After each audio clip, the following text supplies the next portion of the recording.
Thank you. Yes. Congratulations, Barangay Kamindangan Farm Workers. Tumasang Coca-Cola Production Company. Oh, salamat din nga madamo. Opo daton diri sa liwat no si Vice Mayor Analisa Jing Taboara. Subuman si Kapitan no ang mga barangay demonstration daw. Kagawad. So manang taga Coca-Cola Foundation Philippines. Yung mga Kapaparn TV no nakasaksi kamo sang ribbon cutting diri sa may barangay Kamindangan Farm Workers Association no. Nga ginapangunahan ni sang Coca-Cola Philippines.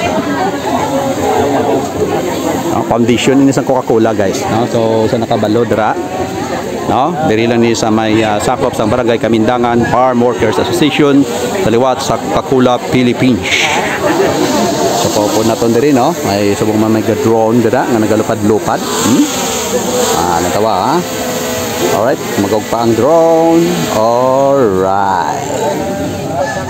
So sa liwat nakasaksi ang tanan, baw kanami sang view guys. So lang tawa niyo sang ang view sa tubang sang ilang ginasiling barangay Kamindangan Farm Workers no kanami sang view no sakop ini sang Municipality of Kawayan.